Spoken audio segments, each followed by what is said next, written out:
इसको भी CELLE कहते हैं, लेकिन वो सिर्फ आपके बैटरी वाली सेल के नाम जानते हैं। ये होती है प्लस और माइनस। क्या होती भाई? प्लस और माइनस। तो हमको ना इस सेल के विषय में पढ़ना, ना इस सेल के विषय पढ़ना, बल्कि हमको इस सेल के विषय पढ़ना जिसका मतलब होता है कोशिका। बात हो जाए? क्लियर हो गई बात? आप पढ़ते हैं। हमने परिभाषा में लिखाया है, क्या लिखा है भाई? कोशिका वह छोटी से छोटी संरचना होती है जिससे मिल करके किसी जीव के शरीर का निर्माण होता है। जिस प्रकार से किसी घर को या हमारे स्कूल की बिल्डिंग को बनाने के लिए ईंट जैसी छोटी छोटी संरचनाएं लगी होती है या लगाई गई है, ठीक उसी प्रकार से हमारा शरीर ही अनेकों सूक्ष्म छोटी छोटी संरचनाओं से मिलकर बना होता है। इन सूक्ष्म छोटी छोटी संरचनाओं को क्या कहते हैं? कोशिका कहते हैं। इतनी बात समझ आए? अब सुनो, कोशिका की संख्या के आधार पर जीव दो प्रकार के होते हैं। एक वे जीव जिनके शरीर में सिर्फ एक कोशिका पाई जाती है, उन्हें एक कोशिकीय जीव कहते हैं। और दूसरे में जिनमें एक से अधिक कोशिकाएं या बहुत सारी कोशिकाएं पाई जाती हैं, उन्हें हम बहुकोशिकीय जीव कहते हैं। जैसे बैक्टीरिया यानी कि जीवाणु, उसका शरीर एक ही कोशिका का बना होता है, तो क्या हो जाएगा? एक कोशिकीय। हमारे अंदर क्या है? असंख्य संख्या में, अनगिनत संख्या में कोशिकाएं पाई जाती हैं, तो हम क्या हैं? इसका मतलब जो क्रियाएं हमारे शरीर के अंदर होती होंगी, वही क्रियाएं उस जीवाणु के अंदर भी होती होंगी। इसका मतलब हमारे शरीर में जितने भी अंग सब मिलकर के काम करते हैं, वो सारे काम एक कोश की जीव के अंदर वो एक कोशिका करती है।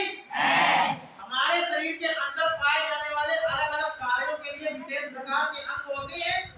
जैसे पाचन तंत्र होता है, उसके लिए पाचन के अंग होते हैं, जैसे पेट हो गया, जिसे हम आते हैं छोटी आंत, बड़ी आंत हो गया, दांत हो गया, फिर फेफड़े हो गए, फिर हृदय हो गया, सबके अपने अलग अलग कार्य होते हैं।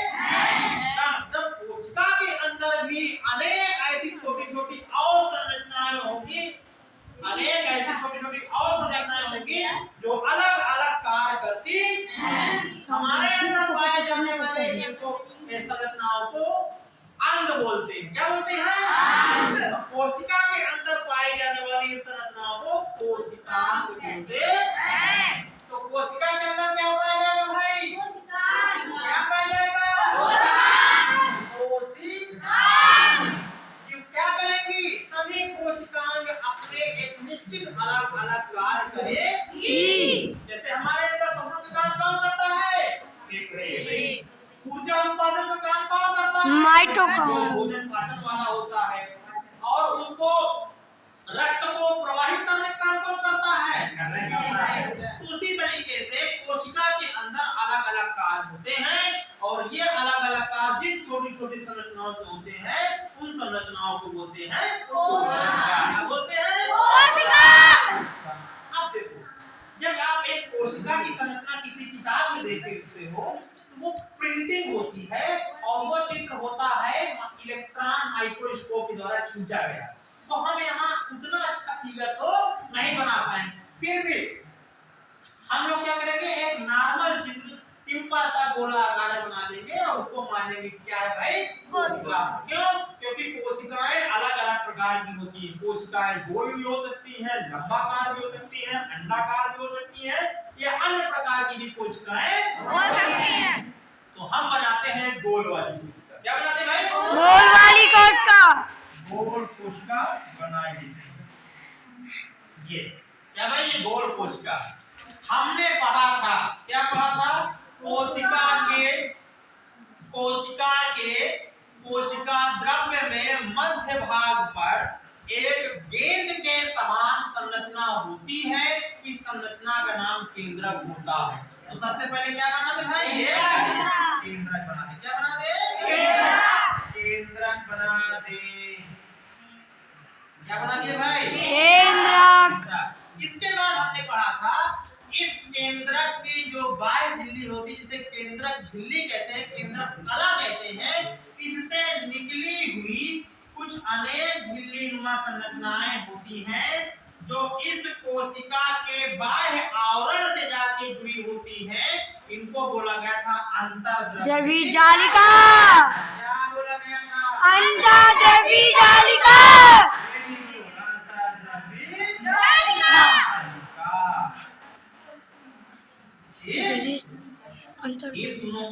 फिर सुनो, ये भी पाया गया था कि इसी के आसपास और मेम्ब्रेन से बनी संरचनाएं होती हैं, इन संरचनाओं को बोला गया था गाल्जी काय। क्या बोला गया था? गाल्जी काय। फिर हमने पाया था कि एक ऐसी दोहरी झिल्ली की संरचना होती है जिसमें बाहरी झिल्ली तो चिकनी होती है, स्मूथ होती है, मतलब उसमें कोई खुरदुरापन नहीं होता है, लेकिन अंदर वाली झिल्लियों में इस तरीके से उंगलियों के समान क्या होते हैं? उभार होते हैं। क्या होते हैं? उंगलियों के समान उभार होते हैं। और इस संरचना को काम करते थे माइटोकॉन्ड्रिया। क्या कहते थे? माइटोकॉन्ड्रिया। माइटोकॉन्ड्रिया कहते थे। किसको?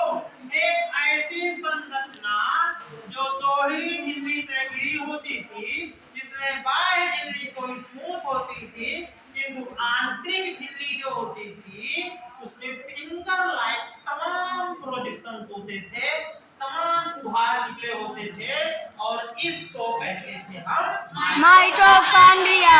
और अभी जब अलग से पढ़ेंगे माइटोकॉन्ड्रिया तो ये फिंगर्स जो निकले थे इनको क्या कहते थे, ये फिर बताया जाएगा। ठीक, इसी तरीके से अगर ये मान लो कि पौधे में पाई जाने वाली कोशिका, तुम लोगों को पता है कि पौधे भी जीव हैं, हम भी जीव हैं, तो जीव अगर है तो जो क्रियाएं हमें होती होंगी कुछ वैसी क्रियाएं पौधों में भी तो होती होंगी।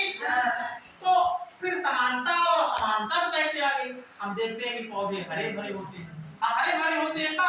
नहीं। अगर पौधे हरे भरे होते हैं, उनका भी शरीर का निर्माण कोशिकाओं से होता है, इसका मतलब उनकी कोशिकाओं में कुछ अलग प्रकार के भी कोशिकांग पाए जाते हैं। तो हम उस कोशिकांग को कह देते हैं क्या है? क्लोरोफिल। नहीं, फिर नहीं, क्लोरोप्लास्ट। क्या कहते हैं भाई? क्लोरोप्लास्ट। क्लोरोप्लास्ट कहते हैं। क्या भाई कह देते हैं? क्लोरोप्लास्ट। क्लोरोप्लास्ट कहते हैं आपने क्लोरोप्लास्ट। अब बाकी इसके अंदर एक तरल द्रव भरा होता है, इस तरल द्रव का नाम होता है जीव द्रव। क्या नाम होता है? जीव द्रव नाम होता है। और ये जो होती है, जो जिससे कोशिका घिरी हुई होती है जिस आवरण के द्वारा, उस आवरण को कह देते हैं कोशिका कला। कोशिका कला या कोशिका झिल्ली, कुछ भी कह दो, हम लिख देते हैं कोशिका कला। इतनी बात समझ में आई? हम क्या बना रहे हैं? एक कोशिका, उसके अंदर अनेक छोटी छोटी संरचनाएं बना रहे हैं, वो क्या है? कोशिका। क्यों है भाई कोशिका? क्योंकि कोशिका के अंदर अनेकों कार्य हो रहे हैं और हर एक कार्य के लिए एक विशेष प्रकार की संरचना पाई जाती है। इतने में कोई डाउट नहीं? ये बात समझ में आई? अब सुनो, हर एक कोशिकांग का कार्य हमने अपने शरीर के अंगों के कार्य बताए। हमने क्या बताया भाई? हृदय का काम क्या है? शरीर की हर एक कोशिका ने शरीर के हर एक अंग में क्या बनाना? रक्त को भेजना। क्या करना भाई? भेजना। तो इसके अंदर भी कुछ ऐसी चीजें पाई जाती होंगी। फिर हमने कहा कि हमारी सांस चलते माध्यम से ऑक्सीजन लेते हैं और इन्हीं के माध्यम से कार्बन डाइऑक्साइड शरीर की बाहर छोड़ते हैं। तो श्वसन क्रिया भी हो रही है। ठीक, अब अगर हम सबसे पहला काम करें केंद्रक का क्या कार्य है? जो केंद्रक कोशिका के अंदर पाया जा रहा है मध्य बिंदु पर, उसका कार्य क्या है? क्या कार्य भाई उसका? कोशिका का नियंत्रण। अच्छा, हमारे शरीर में कौन सा भाग है जो हमारा अंगों का नियंत्रण करता है? मस्तिष्क है। क्यों? अच्छा काट लिया, मच्छर अगर काट लिया, और अगर तुम कितनी भी गहरी निंद्रा में हो, कितनी भी गहरी निंद्रा में हो, तो क्या करोगे? मच्छर को हटा दोगे, या तो हाथ खींच के, या तो उसको मार दोगे। तो ये काम कौन कर रहा है? ये कर रहा है मस्तिष्क। आपने सुना होगा कि जब कभी किसी पेशेंट का ऑपरेशन होना होता है, उसको इंजेक्शन दे दिया जाता है ताकि वो किसी भी चीज का दर्द का एहसास ना हो। वो मस्तिष्क से जो कनेक्शन होता है उसको डिस्कनेक्ट कर दिया जाता है। तो जिस प्रकार से हमारे शरीर के सभी कार्यों को, सभी अंगों के सभी कार्यों का नियंत्रण मस्तिष्क करता है, उसी प्रकार से कोशिका के अंदर जो कोशिकाएं हैं उनके सभी कार्यों का नियंत्रण केंद्र करता है। केंद्र करता है। बात समझ में आई? Yes sir. इसके बाद बताओ, हमारे शरीर में अगर हड्डियां ना होती तो हम एकदम रबड़ की तरह होते। क्या होते भाई? रबर की तरह। किसी भाग में हड्डी ना होती तो कैसे होती? मेले में गए हो कभी? मेले में गए हो? वहाँ रबड़ देखा है? तो रबड़ क्या होती है? ऐसे बैठे हो तो बस पीछे चाहे जिधर ठहरो, जैसे हम सोच रहे हैं कि ऐसे रबड़ खड़ी रहे तो नहीं खड़ी रहेगी, चलोगी इधर या इधर, है ना? बैठना चाहिए। अरे किसी भी रबड़ को रखोगे तो जैसे सोचो कि जैसे इसको रबड़ कहो, ऐसे छोड़ दो, नहीं रुकेगा, नहीं रुकेगा ना, कि रुक जाएगा? नहीं रुकेगा। आटा आपने देखा है? आटा जब मार दिया जाता है उसको क्या होता है? उसको खींच के छोड़ कर वो अपनी जगह वैसे चला जाता है, भूल जाता है, नहीं रह जाता। तो बस चाहे ये मान लो कि आपका शरीर एकदम रबड़ की तरह रहता, आप चलने फिरने में असमर्थ होते। ये मान लो लगा लगाया आटा होता, इसकी रोटियां ना बनती। तो वैसे ही हमारे शरीर में यदि हमारे शरीर में हड्डियां ना होती तो हमारा शरीर भी एकदम वैसे होता। तो यानी कि हड्डियों का काम क्या है कि हमारे शरीर को एक निश्चित आकृति प्रदान करना। क्या करना? प्रदान करना। अब किसी की लंबाई बढ़ गई, किसी की लंबाई छोटी हो गई, जिसकी हड्डियां बढ़ गई उसकी लंबाई बढ़ गई, नहीं जिसकी हड्डी नहीं बढ़ी वो छोटा रह गया। तो कोशिका का भी हमने बताया कि निश्चित आकार होता है। हमने बताया कि कोशिका गोलाकार हो सकती है, अंडाकार हो सकती है, लंबाकार हो सकती है, किसी भी आकार हो सकती है। लेकिन ये आकार निर्धारित कैसे होता है? ये आकार निर्धारित होता है इसके अंतर्द्रव्यी जालिका। ये जो अंतर्द्रव्यी जालिका होती है ये पूरे कोशिका में फैली होती है। क्या होती है? पूरे कोशिका में फैली होती है, और यही कोशिका को एक निश्चित आकृति एवं आकार प्रदान करती है। बात समझ में आई थी? इसके बाद आप देखेंगे एक आकृति हो गई दोहरी झिल्ली संरचना। बात नहीं, एक आकृति हो गई दोहरी झिल्ली संरचना जिसका नाम हमने दे दिया था माइटोकॉन्ड्रिया। अब ये बहुत दिल रोचक है। माइटो आपने स्वतंत्र दो प्रकार से पढ़ा होगा या सुना होगा। एक होता है स्वाच्छोवास, एक होता है आंतरिक शोषण या शोषण। एक्चुअली में स्वाच्छोवास हम उसे कहते हैं जब हम इन नासा छिद्रों के द्वारा वातावरण की ऑक्सीजन को फेफड़ों में भरते हैं और फेफड़ों में उपलब्ध कार्बन डाइऑक्साइड को इन्हीं नासा छिद्रों के माध्यम से वायुमंडल में छोड़ते हैं, जिसे कहते हैं स्वाच्छोवास। क्या कहते हैं? स्वाच्छोवास। या किसी को कहते हैं बाह्य शोषण। क्या कहते हैं? बाह्य शोषण। शोषण कहते हैं। एक होता है आंतरिक शोषण। आंतरिक शोषण में आपने पढ़ा होगा कि ग्लूकोज जो होता है, ग्लूकोज का सूत्र क्या होता है? C6H12O6। ग्लूकोज का ऑक्सीजन की उपस्थिति में जारण होता है। क्या होता है? यानी ऑक्सीजन, किसी भी चीज को जलने के लिए ऑक्सीजन अनिवार्य होती है, ठीक है ना?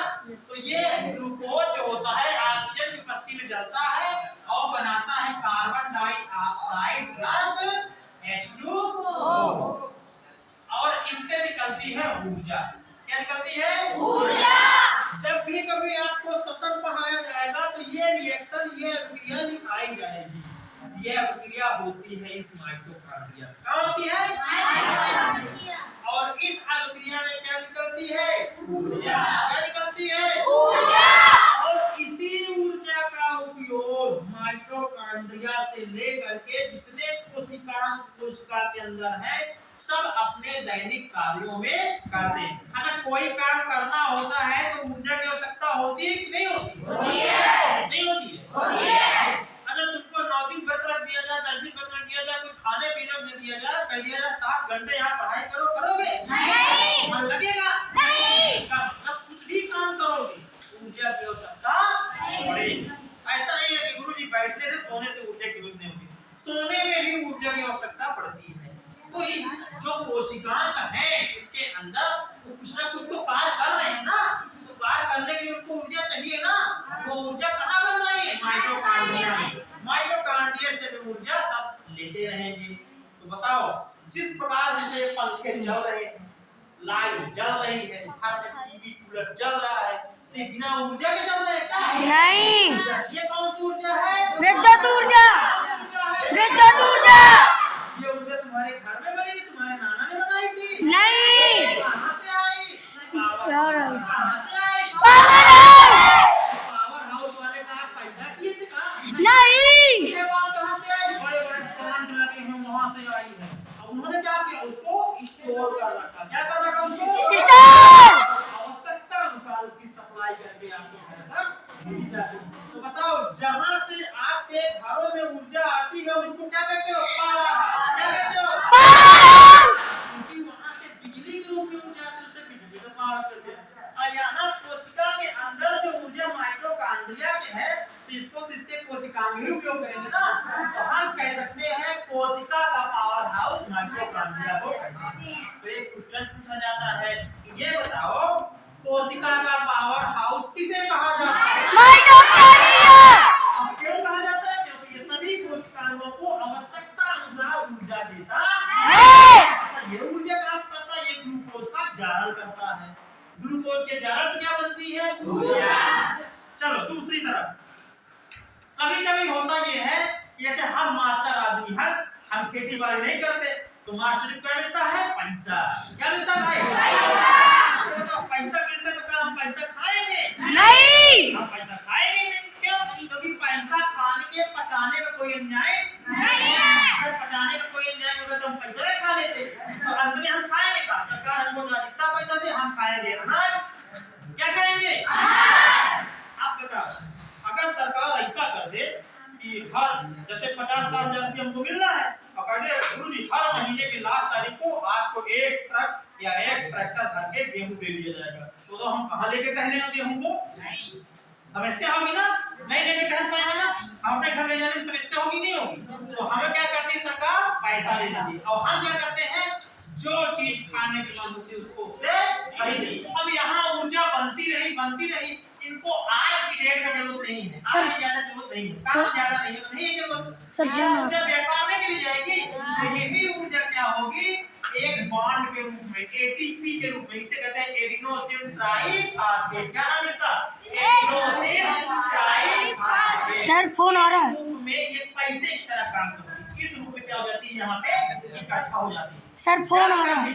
जब कभी इनमें इस ऊर्जा की कमी हुई तो ये बांध टूट जाता है। क्या हो जाता है? ये बांध टूट जाता है और ये चेंज हो जाता है एडीपी में। किस में जाएगा? इसका नाम है एडिनोसिन डाइफॉस्फेट। रसायन विज्ञान में आपने पढ़ा होगा, कोई भी बांध टूटता है तो उससे ऊर्जा निकलती है। क्या निकलती है उससे? ऊर्जा। और ये जो ऊर्जा निकलेगी उसी का उपयोग क्या करेंगे? सभी कोशिकाएं अपना उपयोग कर लेंगे। इसका मतलब एटीपी को हम क्या कह सकते हैं? मुद्रा कह सकते हैं। किसकी? कोशिका। क्या कह सकते हैं? कोशिका की मुद्रा कह सकते हैं। जिस तरीके से हम पैसा लेकर के कहीं से भी कुछ कर सकते हैं, उस तरीके से माइटोकॉन्ड्रिया जब कभी ऊर्जा की जरूरत पड़ेगी तो ये एटीपी का बांध छोड़ देगी और क्या हो जाएगी? ऊर्जा निकलेगी और वो ऊर्जा से कोई भी कोशिका अपना काम कर लेगी। तो ऊर्जा का जो संग्रह है वो किस रूप में होगा? एटीपी के रूप में। किस रूप में होगा? इसकी बात समझ में आई कि नहीं आई? हमने क्या पढ़ा? केंद्र। क्या पढ़ा भाई? क्या पढ़ा? जालिका। जालिका। फिर हमने क्या पढ़ा? माइटोकॉन्ड्रिया। क्या पढ़ा? माइटोकॉन्ड्रिया। आप बहुत गौर से ध्यान से लो। मान लो कि हम ऐसे जीव की कोशिका का अध्ययन कर रहे हैं जो पौधे हैं, तो पौधों में एक विशेष प्रकार का अंग होता है जिसका क्या नाम होता है? बताओ, हम लोग अपने घरों में भोजन बनाते हैं? नहीं बनाते हैं? हाँ, हम लोग अपने घरों में बने बनाए भोजन को पकाते हैं। क्यों? भोजन बनाने का मतलब है क्या? तुम गेहूं पैदा करते हो?